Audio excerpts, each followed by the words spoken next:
Imagine करो तुम्हें तुम्हारा फेवरेट रैपर अपनी पार्टी में बुलाए और तुम खुश हो जाओ कि डैम आज तो मजा आ जाएगा, बट जब तुम उस पार्टी में पहुंचो तभी पार्टी में आए सब लोग तुम्हारा करते हैं और तब तक करते रहें जब तक तुम बेहोश ना हो जाओ। फर्क नहीं पड़ता तुम बच्चे हो या बड़े हो, लड़की हो या लड़के हो, मगर इतनी ज्यादा हैवानियत कौन कर सकता है? PDD, जी हाँ, जिसके कमेंट्स तुम लोग करते जा रहे थे और हर जगह इंटरनेट पर बस यही चल रहा है। Breaking news tonight, Sean Diddy Combs has been arrested in a Manhattan hotel. Allegations of sexual abuse and trafficking against rapper Sean Diddy Combs are making headlines. पर आखिर क्या है ये PDD? आखिर हर इंस्टा एड के नीचे, हर रील के नीचे नाइस ट्राई डीडी क्यों लिखा है? और आखिर Justin Bieber, Jay-Z, Beyonce, Tupac, इन सब का क्या कनेक्शन है इस प्रेडेटर से? आखिर कैसे 2014 में रिलीज हुए एक गाने में सारे सबूत छुपे हुए थे और आज जाके वो सबूत सबको समझ आ रहे हैं? आज मैं आप सबको बताऊंगा इस वीडियो में, तो जल्दी से ये वीडियो अपने दोस्तों को शेयर कर दो ताकि तुम दोनों साथ में ये वीडियो देख पाओ। वीडियो को लाइक कर दो एंड हम शुरू करते हैं सिनेमैस्टिक की ये दिल दहला देने वाली पेशकश। तो आप सबने हमारे कमेंट्स डीडी से भर दिए एंड हमें लगा कि हमें आपके लिए एक डीडी पर अपने वे में वीडियो बनाना चाहिए। तो आप में से कई लोगों को पता होगा कि आखिर कौन है ये PDD, और जिनको नहीं पता उनके लिए मैं बताता हूं। तो शॉन जॉन कोम्स 4 नवंबर 1969 को हार्लेम में पैदा हुए। कोम्स को बचपन से गुस्सा बहुत आता था, इसीलिए वो बचपन से ही हफ एंड पफ करते थे। कोम्स का बचपन काफी दर्दनाक था, जिधर जब वो 3 साल का था तब किसी ने उसके डैड को मार दिया, जिसके बाद उनकी फैमिली सब अर्बन माउंट वर्मोन में शिफ्ट हो गए, जिधर उसे उसका निकनेम मिला पफी, क्योंकि वो हफ एंड पफ करता था। पफी ने वॉशिंगटन DC में हार्वर्ड यूनिवर्सिटी अटेंड करी, बट फिर उसने 2 साल बाद ही कॉलेज छोड़ दिया क्योंकि वो इंटर्न बन गया था अपटाउन रिकॉर्ड का, और सिर्फ 2 साल में ही वो इंटर्न से वाइस प्रेसिडेंट बन गया। डैम, इन्फोसिस डेलॉयट में जो लोग अनपेड इंटर्नशिप कर रहे हैं उनको तो एक नया मोटिवेशन मिल गया ना। यानी कोम्स काफी टाइम से ही SEX केसेस में फंसने लग गया। तो बेसिकली जब कोम्स ने अपना एक बेसबॉल चैरिटी गेम प्रमोट किया, उसमें 9 लोग मारे गए और 29 इंजर्ड हो गए थे, जिसमें डीडी पे आरोप लगा कि उसने गलत लोगों को टिकट्स दी एंड इलीगल तरीके से अनप्रोफेशनल लोगों को गेम में बुलाया, जिसके कारण भगदड़ हुई और 7 लोगों को अपनी जान गंवानी पड़ी। बट डायरेक्ट प्रूफ्स ना होने की वजह से डीडी को छोड़ दिया गया।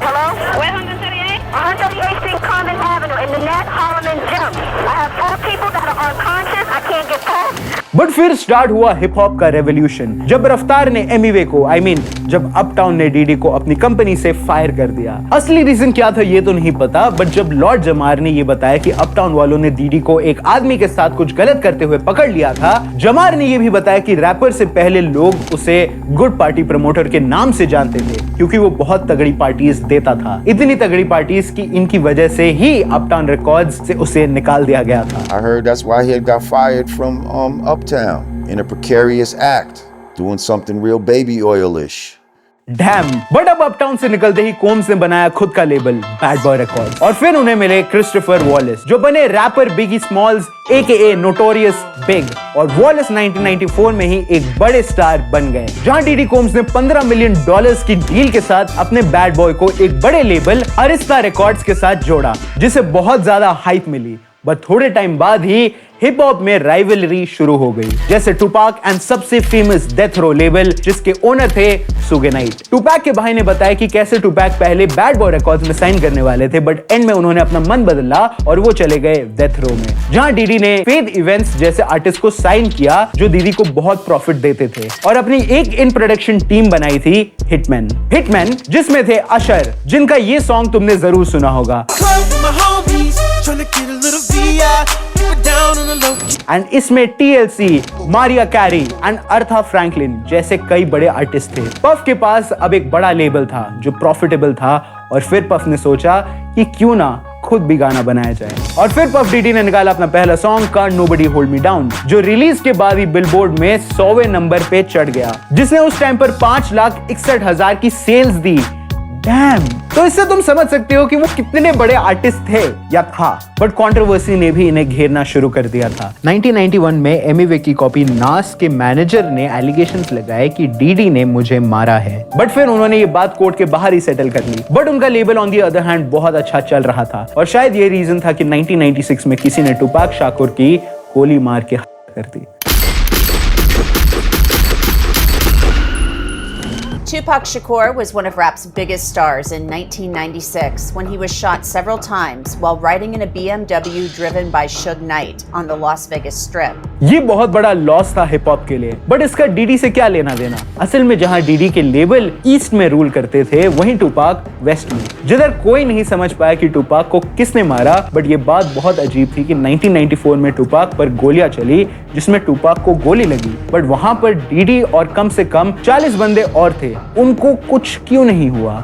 I mean, ये तो बहुत इलॉजिकल हुआ ना। एंड जब 2 साल बाद इस केस की हियरिंग हुई तो टूपैक के अटॉर्नी ने यही सवाल उठाया कि अगर किसी को उनसे पैसे लेने होते तो वो 5 बार गोली क्यों चलाता। एंड इवन अभी टूपैक की फैमिली ने फिर से एक इन्वेस्टिगेटर हायर किया है जिसने बताया कि हाँ, डीडी का हाथ था उनको मारने में। I mean, ये ऑब्वियस था कि टूपाक बहुत ऊपर जा रहा था अपने करियर में। मोप्रीम शाकुर जो टूपाक के भाई हैं, उन्होंने बताया कि कैसे डीडी ने 2 साल बाद उन्हें कॉल किया और कहा कि मेरा तुम्हारे भाई के में कोई हाथ नहीं है, बट उनके भाई ने कहा कि एक दिन सच जरूर बाहर आएगा। What's interesting to me about your involvement in this is that Diddy actually called you after an LA Times article in 2008 alleging he'd been involved in your brother's.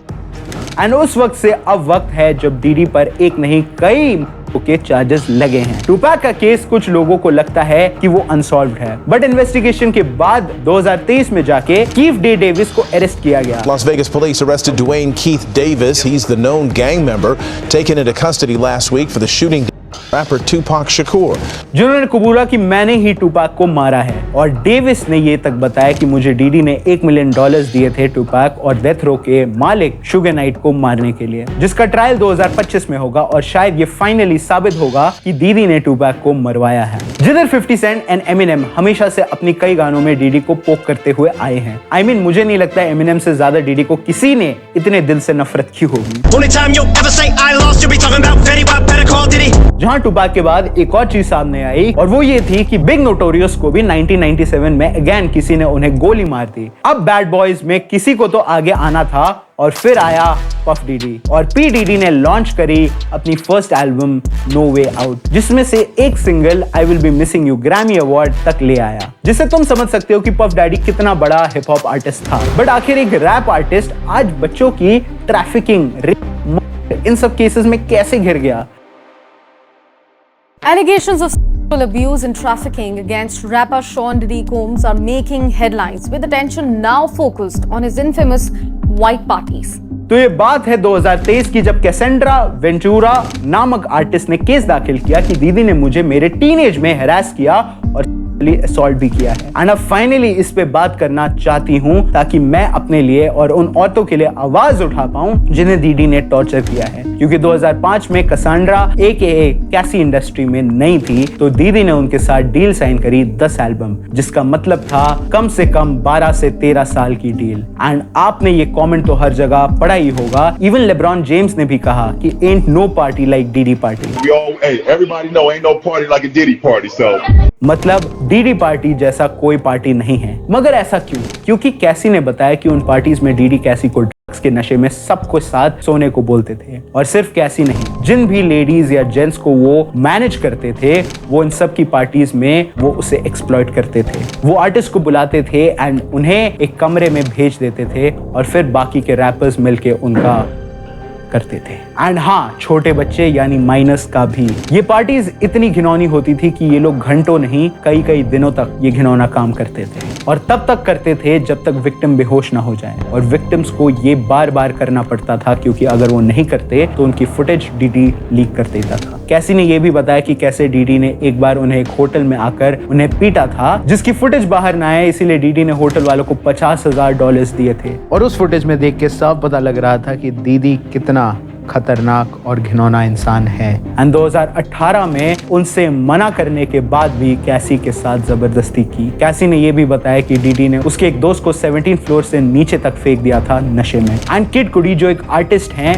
उसके ऊपर भी ब्लास्ट कर दी जस्ट बिकॉज वो कैसी से बात कर रहा था बट कैसी के केस में हुआ ये कि डीडी ने उसे कोर्ट के बाहर पैसे देके केस को सेटल करना बेटर समझा और ये केस डीडी ने पैसे देकर सुलटाया। पर ये तो बस शुरुआत थी। कैसी की हिम्मत देख के अब कई लड़कियां आगे आने लगी, जिनमें से कई ने बताया कि कैसे 1991 में जब वो साइराक्यूज यूनिवर्सिटी की स्टूडेंट थी तब दीदी ने उनके साथ गलत काम किया, उसे रिकॉर्ड किया और फिर उसे सबको दिखाया एज ए रिवेंज। एंड इसके बाद एक और लॉ सूट आया जिसमें जेन डो ने बताया कि डीडी ने उन्हें हरास किया है और एक बार उन्हें चोक करा है जब तक वो बेहोश नहीं हो गई। जिधर फिर एक 16 साल की लड़की आगे आई और उन्होंने बताया कि कैसे डीडी ने उनके साथ भी ये सब करा है, कैसे उसको एक्सप्लॉइट किया गया है और फिर लोगों से भी करवाया। ये बहुत शॉकिंग बात थी कि एक 16 साल की बच्ची के साथ ये सब। और फिर क्या था, इतने सारे एलिगेशंस के बाद फेडरल्स ने डीडी के दरवाजे पर धावा बोल दिया। उन्होंने रेड मारी तो घर से मिले बंदूकें, ड्रग्स, टॉयज, बट सबसे चौंकाने वाली चीज जॉनसन बेबी ऑयल के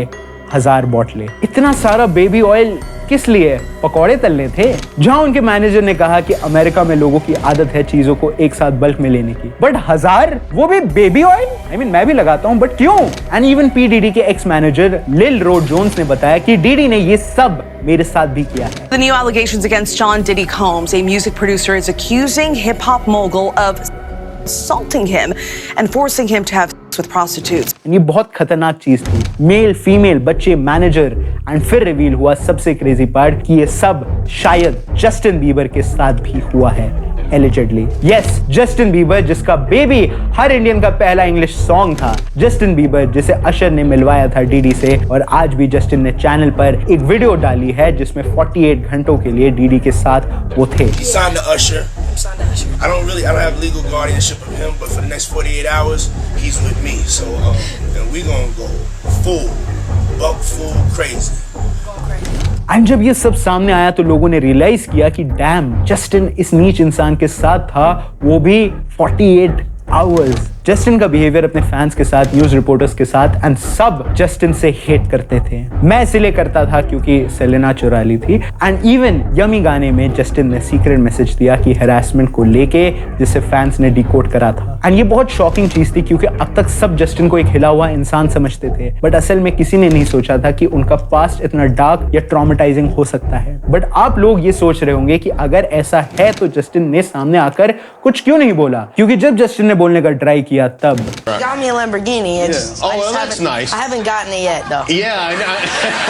When is that coming, that Lamborghini? We talked about this last time. He had the Lamborghini for a day or two, and he had access to the house, and he knows better than to be talking about the things that he does with Big Brother Puff on national television. इसका मतलब है कि Justin से DD ने कहा था कि मैं तुम्हें ये लैम्बोर्गिनी दूंगा, बट उसने नहीं दी और जस्टिन ने मजाक में ही ये नेशनल टीवी पर बोल दिया। तो डीडी ने कहा कि जस्टिन को शायद नहीं पता कि कौन सी बात नेशनल टेलीविजन पे करनी चाहिए और कौन सी डायरेक्ट उनसे, जिससे साफ जाहिर था कि ये एक धमकी थी। यमी के शूट के बिहाइंड द सीन्स में जस्टिन बीबर रो रहे थे, वो सब याद करके जो उनके साथ डीडी ने किया, वो सारी गंदी चीजें जो डीडी उनसे करवाते थे। जस्टिन ने 2020 के एक इंटरव्यू में भी बताया कि कैसे वो सब बहुत हार्ड था, इंडस्ट्री में आना और उसमें सरवाइव करना। जिधर अब तक इस केस में डीडी पर 120 एलिगेशंस हैं, जिनमें से 25 छोटे बच्चे हैं। ये सब तो शॉकिंग था ही, बट अब जो आया उससे पता चला कि हॉलीवुड बॉलीवुड को तो काफी पीछे छोड़ चुका है, क्योंकि अब सच नहीं छुपने वाला था। जे-ज़ी जो रैपर हैं, उनकी बीवी है बियॉन्से। तुम्हें बियॉन्से का नाम हर जगह सुना होगा कि वो कैसी इतनी बड़ी हैं, इल्यूमिनाटी वो चलाती है, फलाना ढिमकाना, इतनी फेमस आर्टिस्ट है। बट ये नाम कान में तब चुभने लगा जब ग्रैमी अवार्ड्स में हर कोई बियॉन्से को थैंक्स करने लगा। ये शुरू हुआ था 2017 में। एडेल ने जब ग्रैमी लेते वक्त कहा कि मैं अवार्ड को डिजर्व नहीं करती, ये तो बियॉन्से को मिलना चाहिए। The Lemonade album was just so monumental, Beyonce. It was so monumental. And फिर से हुआ 2023 में जब लीजो ने भी अवार्ड रिसीव करते हुए बियॉन्से को थैंक यू बोला। And lastly, because I feel like there's so many goated artists, this is my last time up here. Beyonce, whoo. ये बहुत ही अजीब चीज थी एंड सबने थियरी बनाना शुरू कर दिया कि शायद जो बियॉन्से को थैंक यू नहीं बोलते उसे मार दिया जाता है, बट ये सब अफवाह जैसा लगता है। बट इस गाने को सुनो।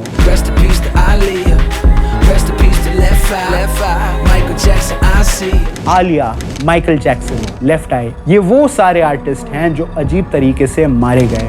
Overdose, plane crash and sources के मुताबिक आलिया तो उस फ्लाइट में जाना भी नहीं चाहती थी, बट उसे भेजा गया एंड वो क्रैश हो गई।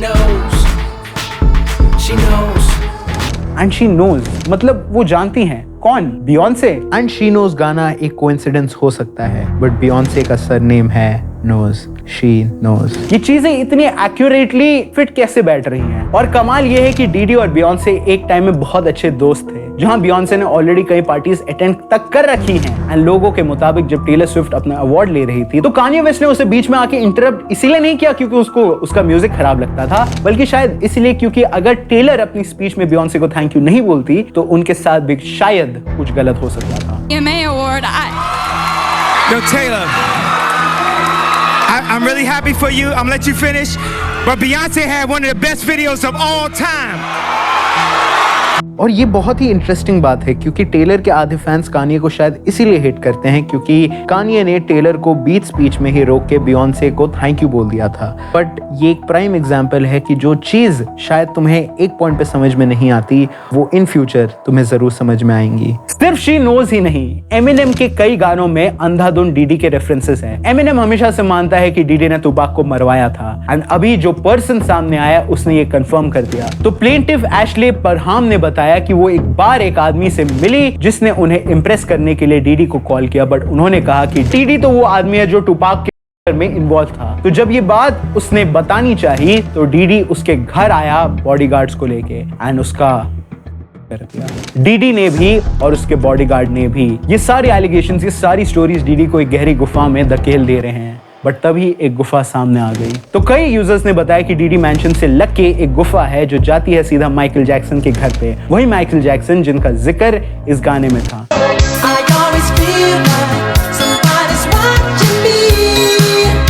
शायद कोई मुझे देख रहा है, ये लिरिक्स थे माइकल जैक्सन के, जिनकी का कारण ड्रग ओवरडोज बताया गया था। उनके घर तक एक टनल डीडी के यहाँ से जाती थी। एंड सबसे शॉकिंग बात तब थी जब माइकल जैक्सन पे हैरेसमेंट और असॉल्ट के केसेस लगे थे। तब माइकल जैक्सन ने कहा था कि मुझे मत देखो, जो गली के उस तरफ रहता है उसे देखो। एंड जब अब ये प्रूव हो चुका है कि माइकल जैक्सन और डीडी के घर एक टनल से कनेक्टेड हैं, तो शायद माइकल जैक्सन का इशारा डीडी की तरफ ही था। ये बहुत शॉकिंग था।